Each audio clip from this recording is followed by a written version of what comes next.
विशाल मेरे पति का इकलौता बेटा था। मेरे पति ने उसके अब तक सारे नखरे उठाए थे। उसकी बदतमीजी उसके रग रग में कूट कूट कर भरी हुई थी। वो मुझसे कभी भी तमीज से बात नहीं करता था। मेरी हमेशा से यही कोशिश होती थी कि बाप बेटे को कभी भी शिकायत का मौका ना दूं। मेरी सारी हसरत तो जैसे दिल में दफन हो चुकी थी। विशाल अब 12 साल का हो चुका था और उसके नफरत और बदतमीजी तो जैसे आसमान पर पहुंच चुकी थी। वो मुझे कभी भी तमीज से बुलाया नहीं करता था।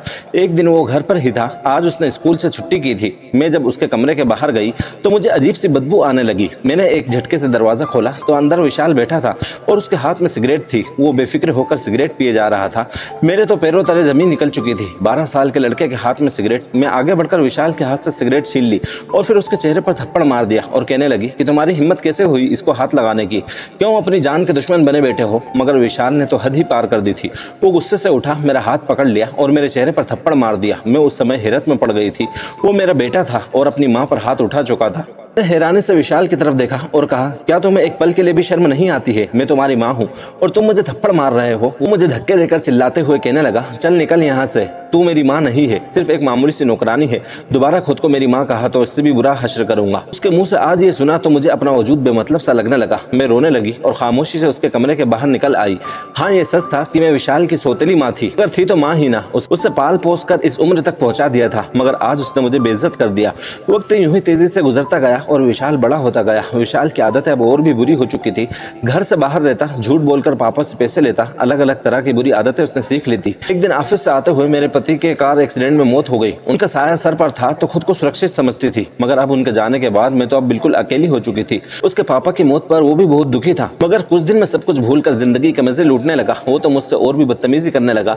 एक दिन उसने कुछ ऐसा किया कि उसके बारे में मैं कभी सोच भी नहीं सकती थी। वो लड़की को घर लेकर आ गया। वो लड़की बहुत रो रही थी। वो रोते हुए मुझसे कहने लगी कि आंटी मुझे बचा लो, विशाल मुझे मार देगा, ये जबरदस्ती मुझसे शादी करना चाहता है। विशाल इस कदर गिर सकता है मैं सोच भी नहीं सकती थी।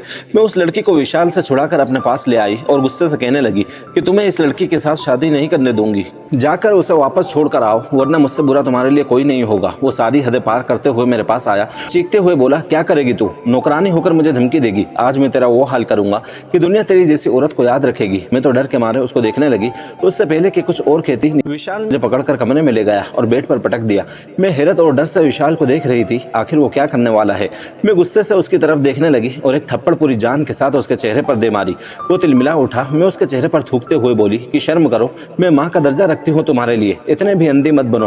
तुम इंसान हो या जानवर, खुद को इस हद तक मत गिराओ कि नर्क में भी तुझे जगह ना मिले। लेकिन विशाल बहुत ही आगे बढ़ चुका था। उसकी आंखों में तो जैसे खून उतर चुका था। फिर उसने मुझे अपनी गिरफ्त में लेकर मेरे साथ गलत हरकत करनी चाहिए। ये सोचकर मेरे रोंगटे खड़े हो गए कि उस पर तो जैसे मेरे किसी बात का असर ही नहीं हुआ था। मेरे सौतेली ही सही, मगर उसकी माँ थी और उसके मरे हुए बाप की बीवी थी। उसने मुझे दोबारा बिस्तर पर पटक दिया। मैं इसे हार नहीं मान सकती थी। विशाल जैसे दरिंदे लड़के को आज मैं सबक सिखा देना चाहती थी। मैंने फौरन साइड टेबल पर मौजूद गुलदस्ता उठाया और विशाल के सर पर दे मारा। मैंने उसके सर पर कई बार मारा। वो गिरकर तड़पने लगा। खून की धारा निकलकर आसपास बहने लगी थी और वो तड़प रहा था। मैं बेजान से विशाल को देख रही थी और आखिरी बार उसके सर पर दोबारा गुलदस्ता पटकते हुए बोली, तुम तो वो नासूर हो जिसे पैदा होते ही मार देना चाहिए था। मैं वहीं जमीन पर बेजान होकर रो रही थी। विशाल के बचपन से लेकर अब तक की सारी यादें और बदतमीजी जो मेरे दिमाग में किसी फिल्म की तरह चलने लगी थी। विशाल मर चुका था।